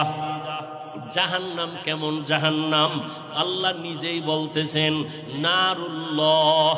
দুনিয়ার আগুন আর জাহান্নামের আগুন ব্যবধান কি? দুনিয়ার আগুন জ্বালাইতে নরম জিনিস লাগে, জাহান্নামের আগুন জ্বালাইতে আল্লাহ কঠোর শক্ত জিনিস দিয়া জ্বালাবেন। সেই শক্ত জিনিস কি? ওয়াকুদুহান নাসু ওয়াল হিজারা, মানুষ আর পাথর দিয়া জাহান্নামের আগুন জ্বালাবেন। কোন মানুষ দিয়া জাহান্নামের আগুন জ্বালাবেন বলা যায় না। এই জন্যই তো সাহাবায়ে কেরামরা এত তাকওয়া, এত নেক আমল, এত নামাজ, এত সুন্দর তেলাওয়াত, এত সুন্দর রোজা, এত সুন্দর আমল করিয়াও তারা জীবনভর কান্না করেছেন। আবু বকরের কান্না, ওমরের কান্না, সাহাবায়ে কেরামের কান্না। এমনকি আপনার আমার নবী আম্মা জান আয়েশার ঘরে বসে বসে কান্না করেন। একদিন আম্মা জান জিজ্ঞাসা করলেন, ইয়া রাসূলুল্লাহ, আপনি আমার হুজরায় বসে গুনগুন করে কাঁদেন কেন? আম্মা জানের জবাবে বলেন, ও আয়েশা, হাসরের ময়দানের কথা আমার মনে পড়লে আমি চোখের পানি ধরে রাখতে পারি না। কেন ইয়া রাসূলুল্লাহ? বলে কিয়ামতের দিন আমার উম্মতের কি উপায় হবে সেই ভয়ে আমি কান্না করি। কেন, কি ভয় সেদিন? আল্লাহর নবী বলেন, ও আয়েশা, কিয়ামতের ময়দানটা এমন হবে, সূর্য নিচে নেমে আসবে, সূর্যের গরমে জমিনটা তামা হয়ে যাবে, নারী আর পুরুষ সবাই উলঙ্গ দাঁড়াবে। আম্মা জান বলেন, সবাই যে মহিলারা উলঙ্গ, পুরুষেরা উলঙ্গ, কিয়ামতের ময়দানে কি লজ্জা লাগবে না? নবী বলেন, ও আয়েশা, এমন ভয়ঙ্কর হালাত, একজনে আর একজনের দিকে তাকাবারও সময় হবে না, সবাই বেকারার হয়ে যাবে। অন্যদিকে জাহান্নামের আওয়াজের চিৎকার, জাহান্নাম চিল্লায়া চিল্লায়া বলবে, হাল মিন মাজিদ, আল্লাহ পাক রব্বুল আলামিনকে বারবার বলতে চাইবে, আল্লাহ বেনামাজিগুলো কোথায়, বেরোজাদারওয়ালারা কোথায়, গুনাহগারগুলো আমার পেটে দাও, আমার পেটে ক্ষুধা। নবীজি কাঁদেন আর বলেন, আয়েশা ওই সময় আমার আল্লাহ রাগ হয়ে একটা আওয়াজ দিবেন, রাগান্বিত আওয়াজ, লিমানিল মুলকুল ইয়াউম লিল্লাহিল ওয়াহিদিল কাহ্হার। আল্লাহ পাকের কুদরতের আওয়াজে হাসরের ময়দানটা থরথর করে কেঁপে উঠবে। ওই সময় নবীদের গুনাহ নাই। মুসা নবী কান্না শুরু করবেন, ঈসা নবী কাঁদবেন, ইব্রাহিম নবী কান্না করবেন, আদম নবী কাঁদবেন, নবীরা পর্যন্ত কান্না করে বেকারার হয়ে যাবেন। কেমন ভয়ঙ্কর হবে হাসরের মাঠ। ও আমার যুবক বাবারা, বৃদ্ধ বাবাজিরা, পর্দার আড়ালের মা বোনেরা, আমি যে এতক্ষণ বয়ান করতেছি একবারও কিন্তু বলি নাই আপনারা স্কুল কলেজ বাদ দিয়ে আপনারা মাদ্রাসায় চলে যান, বরং আমি সারা দেশে চিল্লায় চিল্লাইয়া বলি, ও যুবক বাবারা, স্কুলে পড়ো আলহামদুলিল্লাহ বাধা নাই, কলেজে পড়ো, চাকরি করো, ডাক্তার হও, ইঞ্জিনিয়ার হও, কিন্তু একটা দাবি আমার, বেয়াদব হইও না রে বাবা। তোমার মতো কত যুবক স্কুল কলেজে পড়ে, 5 বেলার নামাজ পড়ে, সত্য বলো আছে না নাই? আর ওয়াজের দরকার নাই, নিজের বিবেকটাকে জিজ্ঞাসা করো। তোমার মতো যুবক যদি স্কুল কলেজে পড়িয়া নামাজ পড়ে, তুমি পারো না কেন? তোমার কপাল বুঝি পুড়িয়া গেছে, আল্লাহ বুঝি গুনার কারণে বেজার। এখনো সময় আছে, তওবা করো। তোমার মতো যুবক র্যাব, আর্মি, পুলিশ, বিডিআরের চাকরি করে, জেনারেল লাইনের 5 ওয়াক্ত নামাজি অভাব নাই। তোমার মতো যুবক রাস্তায় গাড়ি চালায়, ড্রাইভারি করে, নামাজ পড়ে, তুমি কেন পারবা না রে বাবা? তোমার মতো যুবক দোকানদারি করে, নামাজ পড়ে, তুমি কেন পারবা না? তোমার মতো যুবক চাকরি করে, ব্যবসা করে, নামাজ পড়ে, নদীর মধ্যে মাছ ধরে, নামাজ পড়ে, তুমি কেন পারবা না রে বাবা? আসলে বুঝি আল্লাহ বেজার হয়ে গেল নাকি? মা বাবায় তোমার উপরে কষ্ট পাইল নাকি? এখনো সময় আছে, তওবা করো। জীবনের ডাক্তারও যদি হও, বেয়াদবি করবা না। মা বাবার দোয়া, শিক্ষকের দোয়া, উলামায়ে কেরামের দোয়া ছাড়া সামনে সফলতা আসবে না। অতএব এখনো সময় আছে, ডাক্তার হও, মা বাবার দোয়া নিয়ে আদর্শবান ডাক্তার হও, আদর্শবান ইঞ্জিনিয়ার হও, আদর্শবান প্রফেসর হও, ডিসি হও, এসপি হও। তবে বেয়াদবি যেন তোমার দ্বারা প্রকাশ না পায়, তোমার ব্যবহারে কোনোদিন যেন মা বাবা কষ্ট না পায়, তোমার আচরণে শিক্ষক যেন কষ্ট না পায়, ওলামায়ে কেরাম যেন কষ্ট না পায়। কারণ মা বাবায় যদি কষ্ট পায়, তোমার জিন্দেগি বরবাদ। শিক্ষকের বদদোয়া লাগলে তোমার কপাল পুড়ে যাবে, ওলামায়ে কেরামের বদনজর যদি লেগে যায়, তোমার কপাল নষ্ট হয়ে যাবে। অতএব তুমি জেনারেল লাইনে থাকিও তো পারো নামাজ পড়তে, মা বাবার দোয়া নিয়া, শিক্ষকের দোয়া নিয়া, ওলামায়ে কেরামের পরামর্শ নিয়া তুমি এখনো চলতে পারো নবীর আদর্শের উপরে, জীবনটা ধন্য হয়ে যাবে। ও পর্দার আড়ালের আম্মা জানেরা, আপনাদের মতো কত মা এখনো আছে বেপর্দায় চলে না, মোবাইলে সময় নষ্ট করে না, স্বামীর মাল হেফাজত করে, খেয়ানত করে না। আপনি কেন পারবেন না রে আম্মা জান? আল্লাহ সন্তান দান করেছেন, একটা ভালো সন্তানের মা হইয়া কবরে যান, সন্তানটাকে আদর্শবান ডাক্তার বানায় যান, সন্তানটাকে কোরআন পড়াইয়া আদর্শবান নামাজি ইঞ্জিনিয়ার বানায় যান। সন্তান ডাক্তার হলেও কোরআন পড়িয়া মা বাবার জন্য দোয়া করতে ভুলবে না। এরে আম্মা জান, এখনো সময় আছে, তওবা করে নেন। বৃদ্ধ বাবাজিরাও তওবা করেন, মরিয়া গেলে আর নামাজ ছাড়বেন না। যুবক বাবারা তওবা করে নাও, আল্লাহকে মনে মনে ডাকো আর বলো, হে মালিক, জাহান্নামের আযাব তো দূরের কথা, দুনিয়াতে সূর্যের গরম সহ্য করতে পারি না, বেতের বাড়ি সহ্য করতে পারি না, মশার কামড় সহ্য করতে পারি না।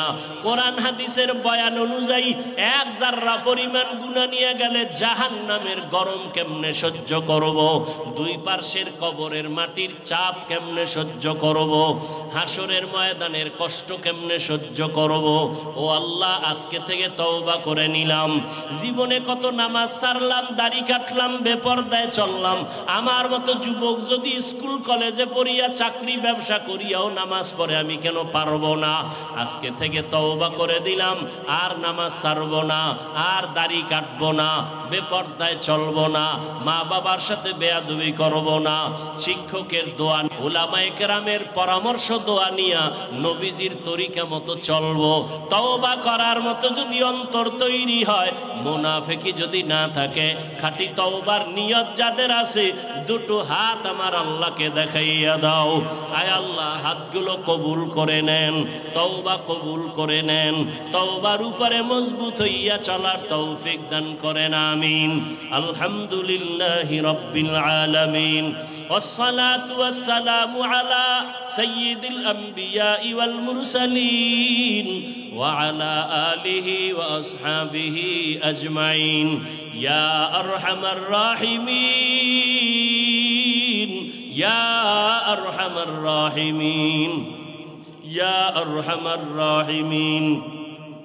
رب ارحمهما كما ربياني صغيرا اللهم إنك عفو كريم تحب العفو فاعف عنا اللهم إنا نسألك رضاك والجنة ونعوذ بك من سخطك والنار ودير مالك কুদরতের নজর দিয়ে দেখেন, খোলা আকাশের নিচে আপনার বান্দাদের নিয়ে হাত তুলেছি। কত উলামায়ে কেরাম, মুরব্বী, হাজী সাহেব, কত ব্যবসায়ী, কত চাকরিজীবী, কত ছাত্র, কত যুবক, পর্দার আড়ালের কত মা বোনেরা হাত তুলেছেন। ও আল্লাহ, আমরা সবাই গুনাহগার, জাহান্নামের আসামি। দুনিয়াতে আসিয়া শয়তানের ধোকায় পড়ে বহু গুনাহ করে ফেলেছি। হাতের গুনাহ, চোখের গুনাহ, জবানের গুনাহ, অন্তরের গুনাহ। গুনার কারণে আমি মনে হয় জাহান্নাম ছাড়া আমার কোনো উপায় নাই। ও আল্লাহ, আজকে তওবার নিয়ত করেছি, আর গুনাহ করব না, আর নাফরমানি করব না রে আল্লাহ। আয় আল্লাহ, আপনার দেওয়া পানি, আপনার দেওয়া সূর্যের আলো, আপনার দেওয়া চাঁদের আলো, আপনার দেওয়া বাতাস, আপনার দেওয়া নিয়ামত খাইয়া কত আপনার বিরোধিতা করেছি। আজকে থেকে তওবা করলাম, আর নামাজ ছাড়ব না।